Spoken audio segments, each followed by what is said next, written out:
We bought about $10,000 worth of fish. They look really good actually.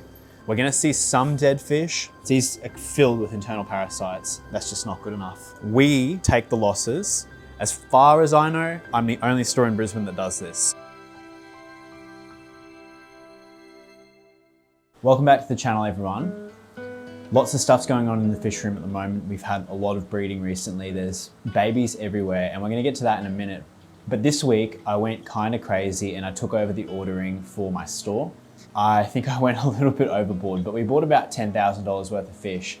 Today I thought I'd go and take you. They got delivered yesterday, so I thought I'd take you to the store and show you what $10,000 worth of fish looks like. So let's hop in the car and go check out the shop. Look at this lazy boy. Do you want to go to the shop? Do you want to go to the fish room? Let's go. Let's go. Oh. In your hop. Come on. Okay, so we're now in the store, and I just want you guys to take note of how healthy the fish out here look, because these fish have all been quarantined. So this is the store that I own here in Brisbane. We'll flash up the hours on the screen, but come visit us if you're in Brisbane. We'd love to have you in here. It's been a slow build up, but I feel like we're finally finding a bit of momentum with our store. So anyways, take a note of how healthy these fish are. They're all like super responsive, you know, like they understand what's going on. They're happy, healthy fish.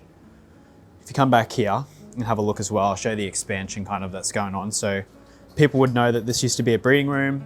We're currently in the process of tearing down part of the breeding room, and I think next week we'll be getting right into this, but this middle row of tanks is disappearing and we're gonna be having a massive store. So anyways, yeah, have a look up here. Look, healthy fish, happy fish.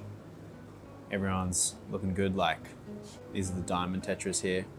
Everyone's doing really good. But what I'm gonna do, so this is our quarantine room. We quarantine all of our fish. What that means is when we get new fish in like yesterday, we take them in, we take the losses. So we'll put them in, we'll make sure they're all good. Let any of the weak ones kind of like die off. Fish do die, yes. And medicate them if they need, and make sure they're good before they come out here and hit the floor and we start selling them to you guys. And as far as I know, I'm the only store in Brisbane that does this. So I'm 95% sure that I'm the only store in Brisbane that does this. I'm not 100% sure, but I think I've got to be, because I remember when I was buying fish in Brisbane, I couldn't find a single person who was doing this. And that was my goal when I started. I wanted to do this as well. So keep in mind, when we go into this back room, I'm going to show you everything candid. I want you guys to realize what it's like running a store, how dodgy some stock can be. We're going to see some dead fish, and we're also going to see some really good fish, but I just kind of want to show you what's going on. So yesterday, we got the big box of fish come in. So you can see here, they've all been unpacked by the staff. They probably ran out of time. So this is like a super behind the scenes look, but we're just gonna have a look around and I'll show you kind of some of my frustrations with fish. So in this first tank, we have these long nose whiptails. Now, when you order fish from a wholesaler, they love to just sell you whatever for some reason.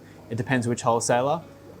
People don't really care too much about what they sell you, and you will end up with fish like this poor guy here with a missing tail. So this guy, we won't be able to sell him for full price. We probably won't even be able to sell him. We're gonna have to like talk to the wholesaler and tell them, hey, don't send us stuff like this again, because this isn't, I don't wanna pay for this. So you can see there's some really nice ones in here. Like these will be out probably next week. They look like they're gonna be all happy and healthy. We have some nice jade tiger barbs there as well. They're gonna be definitely okay. In here, we've got some royal whiptails. Again, look, missing tails, but there's a nice one behind there. I honestly think this guy's tail will probably come back, so that's not too much of a worry, but looks like one's come in here with a bit of bloat and one's come in here. This one's pretty good actually. There's also some Borneo loaches in here. These I've never been able to breed myself. They're very similar to the Hillstream loaches, but I don't think people can breed them in this. It looks like there's like a few different species of them in here. I want you to realize other stores will put these fish direct in their good tanks that you buy from. So you think about, this could be potentially an issue, this bloat here, I don't know. That's gonna go right in with fish that you're buying. So I just think it's like ethically just wrong. I think we should be calling it out. People should be putting a bit more effort in. Like, look up here. I mean, these moss green tiger barbs, they're alive, but they're not happy. Like, they're gonna need a lot of food, and to be honest, these are pretty abysmal. And I wanted to point out this too, I just saw this down here before. Come on, what the heck? I ordered some yellow guppies. Someone at the wholesaler has taken out that guppy and these skinny ones. These are filled with internal parasites, and I just won't let that hit the floor in my shop. If I saw this in the shop, I would freak out, because that's just not good enough. They're gonna need to get a medication, and yeah, not good enough. But in here we've got some salmon red rainbows. These look all right. They just need to settle in a bit more. They need a lot more food. Wholesalers don't feed their fish as well, believe it or not. For the most part, they'll say they do, but they definitely don't. I don't know how they get so skinny if they're feeding them. So these will need a lot of food. Under here, there's the Synodontis. Ordered quite a few of these. Maybe they didn't fulfill the whole entire order, but they're very cute. I want to try and breed those at some point. There's also some emerald cories, I think. These are kind of cool. These are the blue emperor tetras, the Kerry tetras. I'm definitely going to be taking some of these home at some point and trying to breed them, because they have a nice little beautiful blue color. These actually look really good. There's also, I think these are, what are these? Are they serpate tetras? No, these are the red cherry Mazul tetras. I've been looking forward to getting these too. They're very rare. Saw a lot of these in the US when I went over there, but they're going to be a little bit pricey, but they do, like, we'll flash up a photo on screen of what the adults look like. They're probably going to be worth breeding too. Up here, it looks like we've got a bunch of ember tetras. And we've also got some Adolphi cories. They look really good, actually. So you do get good fish, obviously. Not everything comes in bad, but the idea of having this quarantine room is to filter out the bad. We don't want any bad going out on the floor. In here, we've got neons. They're a little bit small, but they'll fatten up. And coolie loaches. Pacific blue eyes in here. Lots of people have been asking for them. And glow light tetras. Someone's going to have a lot of fun trying to fish out the blue eyes from the glow light tetras in here, but they do need to fatten up. And you can see here too, got some bodies in there. That's unfortunately what happens when you get really dainty fish like that. In here we've got some electric yellows. These are going to be for the expansion. We're going to start doing some African cichlids.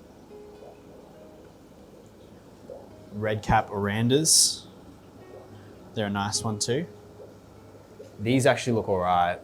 These are just some flamingo guppies and some platinum guppies. They actually look half decent. Cardinals, these look a bit dodgy. I don't like seeing that. Normally if you start, like, a good batch of fish, you won't lose any really. You might lose one or two. I can see a couple of bodies in here, and yeah, that's not promising. So we do have to keep an eye on this tank.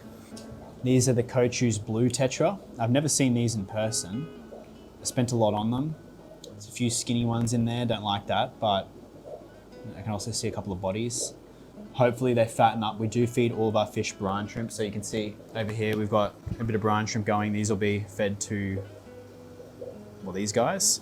Gouramis in here, black cories, so quite a few losses. This is, I mean, a big shipment, so the losses look worse, but obviously with, yeah, these guys are nice. Melochromis aruatus. Nice. But yeah, obviously I'd like there to be no losses. Unfortunately, that's just not reality. Like, you're gonna lose fish. So yeah, I thought I'd just kind of give you a behind the scenes. I mean, look, this isn't good. These are emerald cories here, but we've lost a couple overnight. Looks like there's a bit of an issue going on here. So like I said, this is just so that you guys don't have to lose fish. It's gonna make me look bad showing you guys dead fish. This is part of the hobby. Fish die. We're keeping live animals inside of glass boxes. I just want to show you guys and be transparent. We do lose fish, but we lose them in the quarantine room mostly, and we put a lot of effort in. So this might not look like 10 grand a fish, but trust me, when you're spending a few bucks on each one of these little guys, it does add up when you order thousands. So yeah. I think we also have a few boxes coming today, which were part of that order, and unfortunately, we're not going to be able to see them, but yeah, these are cool too. The Royal Fowl Luella, stick twig catfish. Thought I might throw some of these in the Amazon tank, but I got to slow down on the fish that I'm buying. Look at this. Chain loaches here. They actually look pretty decent. I don't see any dead bodies in there, so that's always a promising sign. Look at these cories. What are these? I can't even remember. But look at their patterns. Isn't that an interesting looking fish? Nice. Well, anyways, that's the shipment there. So what we're gonna do, I've got to do some stuff around here, especially with the renovations, and I'll see you guys at home. Okay, so I literally got home like 30 minutes ago, and it turns out the other box of fish came today. So there's a very important, Sam's giving me the weirdest look right now. There's a very important group of fish in there that I really need to take home. So a year and a half ago, I got a group of Senegal birches, and it turns out they were all males. So I'm not gonna be able to breed them. So I've ordered some more. I'm gonna have to grow them out, which is annoying, but hopefully this time I have females. So we're gonna go pick them up. Yeah, we're gonna have to do the whole round drive trip again, but whatever.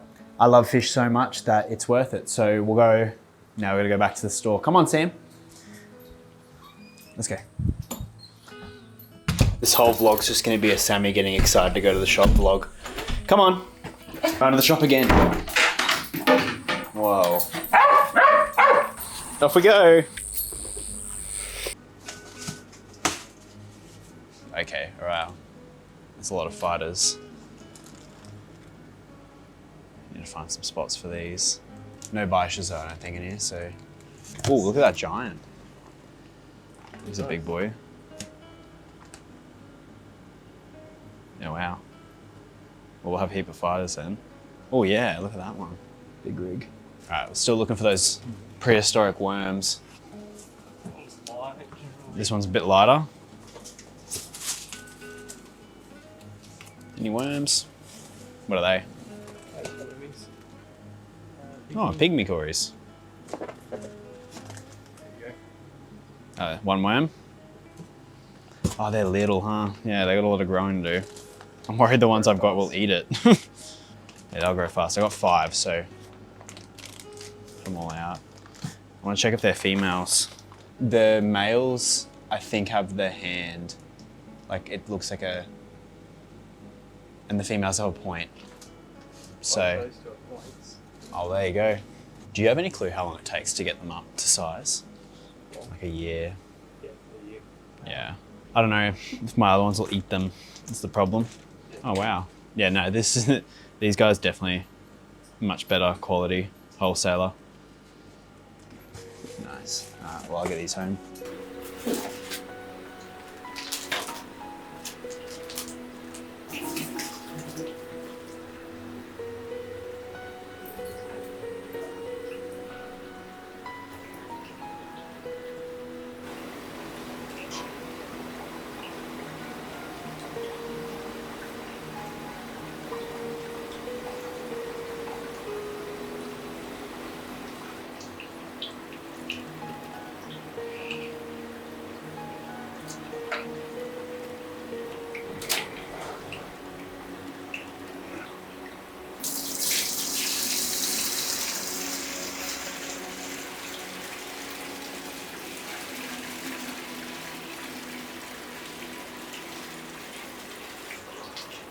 Alrighty, so it's like a week later since the last time I saw you guys, but whatever.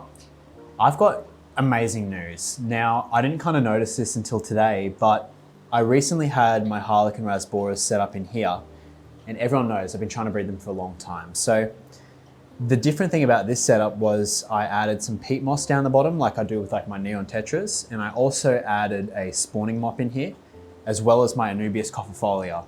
I saw them spawning and I got that all on film. It was a kind of crazy fest going on. But I checked underneath the copperfolia leaves because the males and females go underneath the leaves and lay the eggs on the leaf, and I couldn't find any eggs, so I thought it hadn't worked. But I just left the tank and I moved the parents next door. Now they've been in here for a while. I'm sure they've been spawning. I haven't seen it. So I'm gonna move them again and see if I get fry. But 5 or 6 days later, we have fry swimming around in the tank finally. So there'd be about 25 to 30 of these guys, which is heaps for me. And I'm just super stoked about it to have baby Harlequin Rasbora fry. So I've been feeding them crushed up bug buffet, baby brine shrimp, and I've also been feeding them green water, and they've all been rearing up perfectly fine for me. So I'm just gonna keep on with that. But that's the first bit of good news. I've got them set up to go again. And yeah, I'm enjoying this little fry rack here that I set up actually. These tanks are just spawning tanks, so they're not connected to the water change system. And it means I can easily take them down and put them back up and reset them. So I've got some emerald rasbora fry in here. I've got baby blue eyes in here, just like red neon blue eyes and arus. In here, this is gonna be the next harlequin spawning tank. They're gonna go in here this afternoon. Down here, I put the whitefin ornate tetras. I set them up to spawn. I didn't see any activity in here. We'll just see if I get any babies. Harlequins and harlequins. So how cool is that? We've got baby harlequins, finally. I'm super stoked about it. Also, while I'm giving you guys updates, I'll update you guys on the Congo tetras. They are doing amazing. They're growing really, really well. I haven't had any die off, and they're starting to get quite a bit bigger, like looking like little fish, which is really cool. So they go from looking like eyelashes to little fish within about 2 weeks. And it's probably one of the best parts about breeding fish is just like watching them kind of go through the stages. But yeah, I did really well with this batch. I'm gonna try and raise them up and we'll see how they keep growing. But this project went really, really well. Surprisingly quite easy. I just set these guys up in pure RO water, spawning mops down the bottom, and left them for 4 or 5 days until I saw eggs. Saw eggs and pulled them out and raised the fry up in here with green water, and you can see them in here now. That was basically it. So cool project. Also, the thing about having lots of tanks like this is that you end up with these like half done project tanks that you need to take down from time to time. So these two, we're gonna tear them down. These have like 3 harlequin rasboras that I was using for breeding, and I'm gonna put them back in with the other ones. This tank's useless, it's just full of plants. I'm probably gonna rip all the plants out, I reckon. Oh, I don't know. I'm trying to think of what I'm gonna use this tank for, but I want no fish in there. And then in here, I've got my luminatus. These are gonna go in with my hillstreams in my new hillstream breeding tank, because I feel like they're not gonna eat the fry of the hillstream, and they're also gonna be able to spawn in there at the same time. So we'll make sure the hillstreams can hide all their fry and we'll get heaps of them, but we'll also be able to breed the red neon blue eyes as well. This little tub's pretty cool. It has my royal whiptail babies in here. Now, lots of people know I've been struggling to ever really get any of these for sellable size, and I finally think I'm gonna get there. I think so. So they're in this tray at the moment. I've been keeping it clean. I haven't had any die-offs, and they're actually getting quite large. So I can see them eating and grazing around, and yeah, I've actually got them set up to try and spawn them again because I want another batch just to make sure that I can keep producing this fish. The fry, I just threw them in this Lowell Fish Lab tray and fed them bug buffet every single day as a milk, and that got them all the way up. I just fed them as much as I could. So like 3 or 4 or 5 times a day, like as much as I could when I'm at home.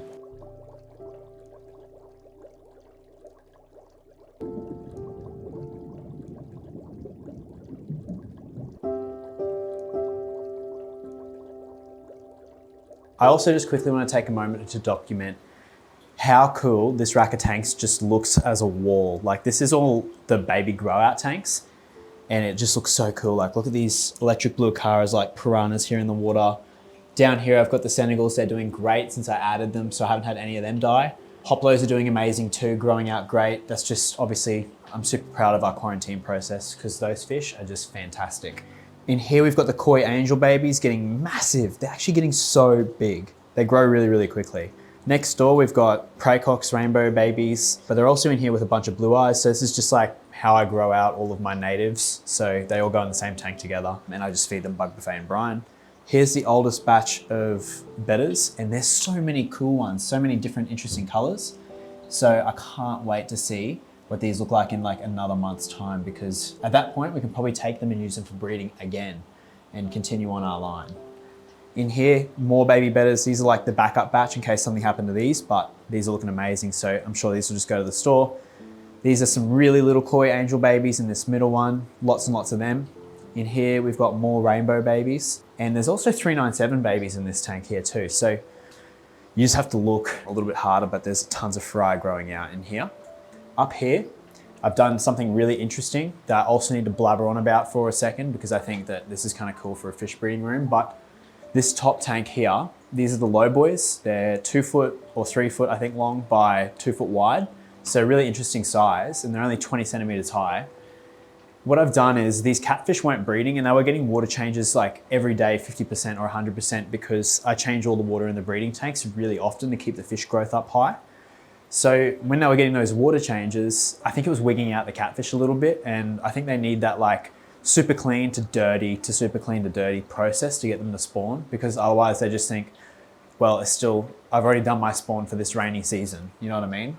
So what I've done is turn them into swamps for just like a couple of days. I turned them off the water change system. I've let the water level just drop down and I've turned off any like flow. The only thing that's going is a tiny aerator in the back, but to be honest, that's barely aerating the tank. So it's just like super stagnant water. The other thing I also added was some Indian almond leaves. I just like threw them in there and let it all get like tannic. Yeah, it's turned into like really dirty. The peppermints have actually definitely been showing breeding behaviors. So I'm gonna keep them off the water change system for just a little bit longer, but I think that it's time to clean this tank up and get it back into spawning condition. So I think that's it for the room. I've also got common whiptail babies down here. I'll talk about them later. We've been talking about everything in here. So let's get to cleaning. I want to clean everything up this afternoon. I've got it on my to-do list. I just want to like spend as much time as I can down here cleaning. I'll catch up with you guys when I have something cool to show you.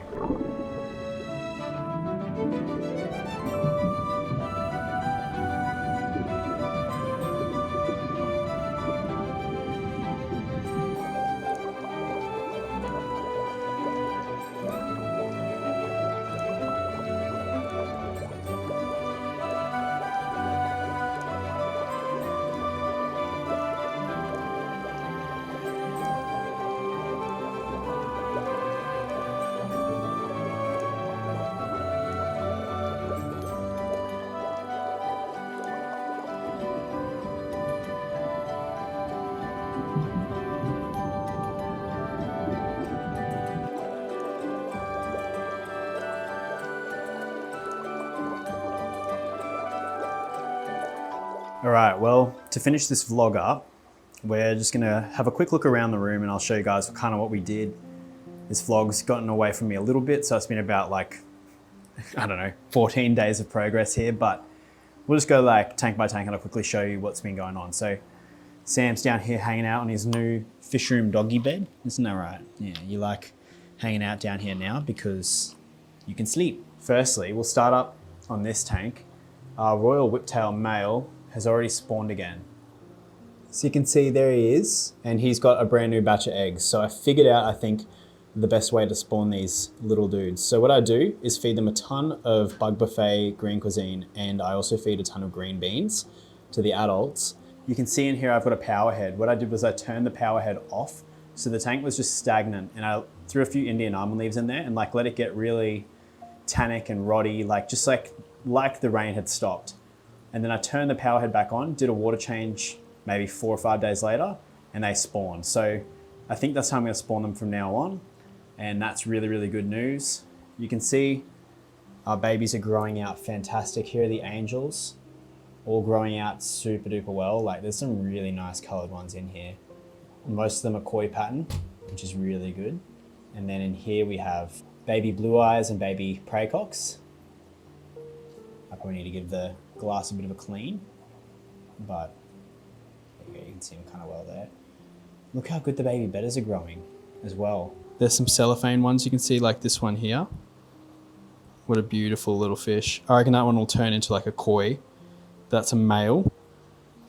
And we've got a lot of these different colored ones.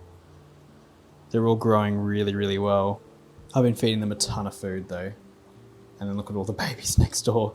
All of those little specks are baby bedders. So what else did I do in this vlog? Well, down here, I added my goldfish that I got from outside a few days ago. So me and my cousin went outside and caught out all of the goldfish that were in the ponds over summer. So here we're draining the water tank, trying to find all the goldfish that are in here. When that dries out, that's gonna look like algae wafers, hey? Yeah. Just put like a pleco in here after. Oh, just trying to catch them all now. I think I've got them all. We caught like 4. So we have, how many is it? 2 black and about 4 orange. No, I don't think there's anything in here now. So we have going on here. So now they're all inside. I want to see. Okay, that one's a female. Well, we got a female there, so we'll see if they start breeding. I just got to get them fattened up. Because I want to try and bring them in to spawn them so they can grow babies out over winter in the ponds, because a lot of the fish that are in the ponds right now will have to come out because during winter it'll be too cold for them, so they'll die off. But these will grow out really well over winter. So I'm going to try and spawn these before I get to that stage. So they're doing well. Down here, the harlequin babies have all been raising up really well. Can you see those babies in there? Those are the baby harlequin rasboras. So I'd say there's about 30 of them, but they've all been growing out well. They're all eating brine shrimp now, which is good to see. So it was nice to finally have a bit of success with them.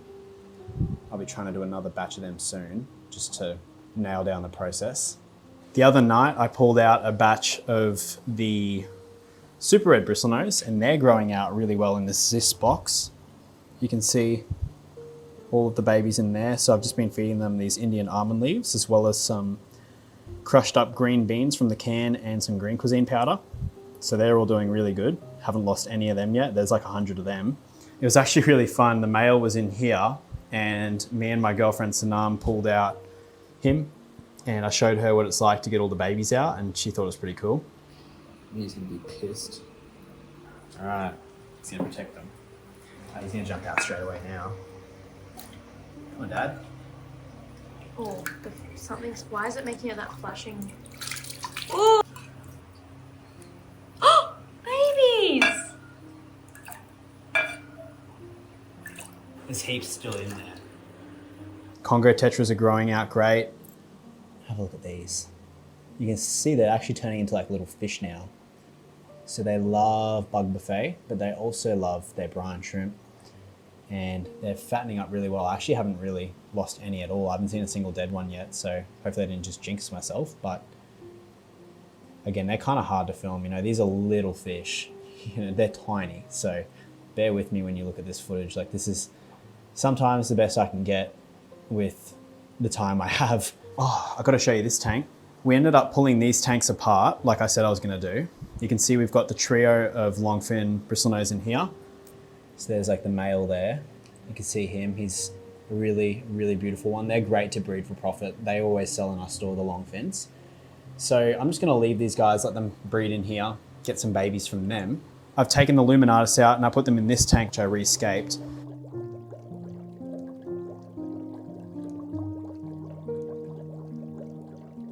What I did was I built the rocks around like a cove and put this rose and maiden crypt down here. And I just want to see how this tank grows out. I've also got an orchid up here. This is a native orchid.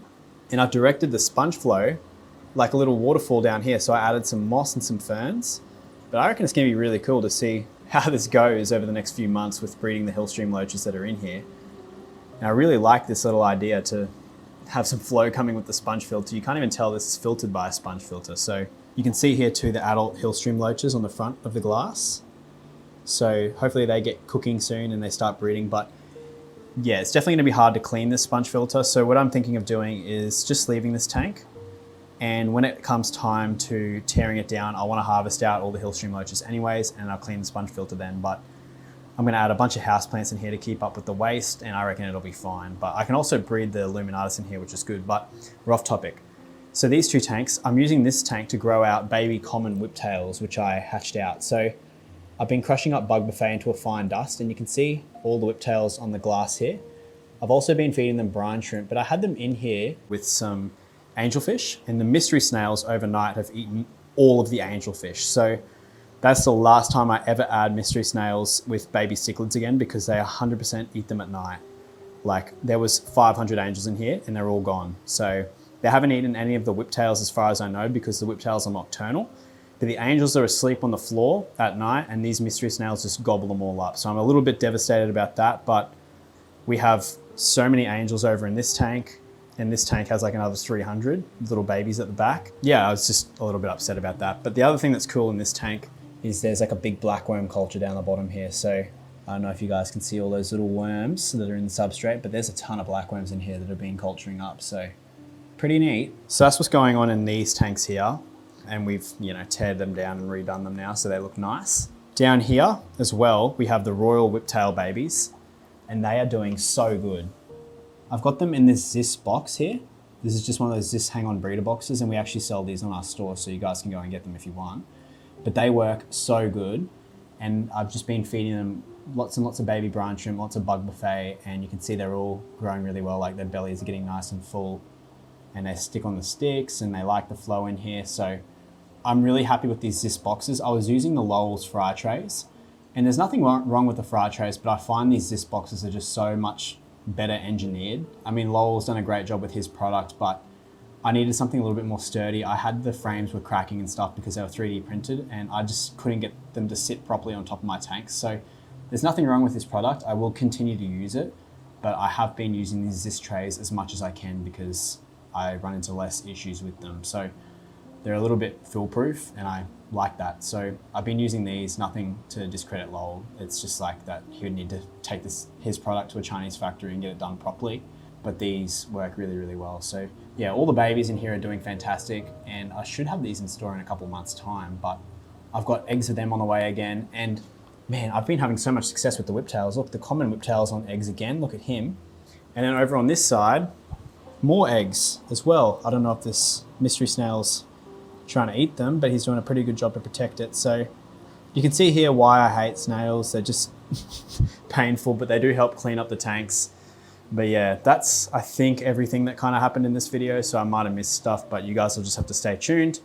Thanks for watching again, and I'll see you in the next one.